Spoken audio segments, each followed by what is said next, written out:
Kisah Nabi Adam alaihi salam. Kisah Nabi Adam dimulai dari kisah penciptaannya. Allah mengabarkan kepada malaikat bahwa Allah akan menciptakan makhluk untuk menjadi khalifah di bumi.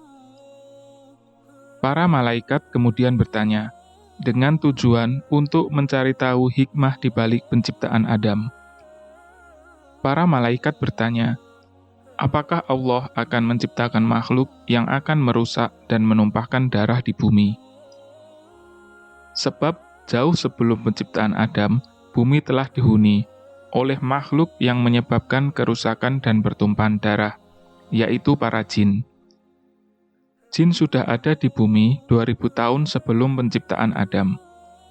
Mereka saling menumpahkan darah, lalu Allah mengirim sepasukan malaikat untuk mengusir mereka hingga ke lautan. Allah menjawab pertanyaan para malaikat dengan mempertegas bahwasannya Allah lebih mengetahui apa yang tidak diketahui oleh para malaikat. Ini menunjukkan alasan kuat diciptakannya Adam yang tidak diketahui oleh para malaikat. Kemudian Allah menciptakan Adam dengan tangannya secara langsung. Untuk penciptaan Adam dari tanah, Allah mengutus malaikat Jibril untuk mengambil sebagian tanah di bumi. Saat malaikat Jibril akan mengambilnya di bumi, bumi memohon perlindungan kepada Allah dari malaikat Jibril. Maka malaikat Jibril mengurungkan niat mengambil tanah itu, dan kembali tanpa memungut sedikit pun. Allah kemudian mengutus malaikat Mikail, di mana bumi kembali meminta perlindungan Allah dari malaikat Mikail. Sehingga malaikat Mikail juga kembali tanpa membawa tanah sedikit pun. Akhirnya Allah mengutus malaikat maut, yaitu Israil. Saat malaikat Israil akan mengambil tanahnya, bumi kembali meminta perlindungan kepada Allah dari malaikat Israil. Akan tetapi, malaikat Israil juga meminta perlindungan kepada Allah.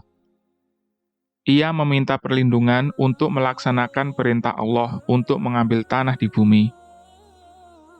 Sehingga Israil berhasil mengambil sebagian tanah dari permukaan bumi, dan ia campur menjadi satu.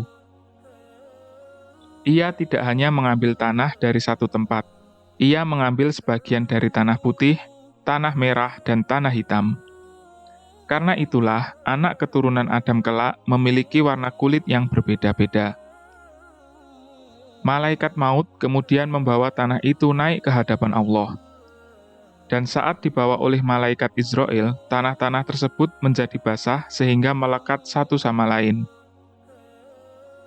Kemudian Allah menciptakan Adam dengan tangannya, berupa jasad dari tanah yang dibawa oleh malaikat Israil. Jasad dari tanah tersebut didiamkan selama 40 tahun sebelum ditiupkan ruh ke dalamnya. Saat tiba waktunya Allah meniupkan ruh kepada jasad tersebut, dan pada saat ruh masuk di kepala, ia bersin. Lalu para malaikat menyuruh ia untuk mengucap Alhamdulillah. Setelah ia mengucapkannya, Allah membalas dengan Yarhamukallah. Saat ruh masuk di kedua matanya, ia melihat buah-buahan surga. Dan saat ruh masuk ke perutnya, ia menginginkan makanan. Maka ia bangun sebelum ruh sampai ke kedua kakinya untuk mengambil buah-buahan surga dengan tergesa-gesa, yang menyebabkan ia terjatuh. Ini menunjukkan bahwa manusia memiliki sifat yang tergesa-gesa. Allah menciptakan Adam, memasukkan Adam ke dalam surga, dan kelak mengusirnya pada hari Jumat. Setelah menciptakan Adam, Allah mengusap punggungnya. Lalu dari punggung Adam, berjatuhan seluruh jiwa manusia yang Allah ciptakan di antara keturunannya. Ini meliputi semua manusia hingga hari kiamat. Allah memberikan kilauan cahaya di antara kedua mata setiap manusia, dan Allah perlihatkan mereka kepada Adam. Adam melihat seseorang, lalu kagum pada kilauan cahaya yang ada di antara kedua matanya. Dan dia bertanya kepada Allah siapakah orang tersebut. Yang ternyata ia adalah Daud, yang kelak akan menjadi nabi. Daud ditakdirkan Allah memiliki umur 60 tahun saja. Oleh karena itu, Adam memberikan 40 tahun dari umurnya untuk diberikan kepada Daud, sehingga Nabi Daud akan memiliki umur selama 100 tahun. Kemudian Allah mengajarkan semua nama-nama benda kepada Adam. Ini meliputi semua nama-nama benda dan perilakunya, mulai dari benda yang besar hingga benda yang kecil. Allah kemudian menguji para malaikat dengan Adam. Allah menanyakan nama-nama benda kepada mereka. Akan tetapi, para malaikat tidak mengetahuinya. Sedangkan Adam mengetahui dan dapat menyebutkan semua nama-nama benda yang ditanyakan oleh Allah.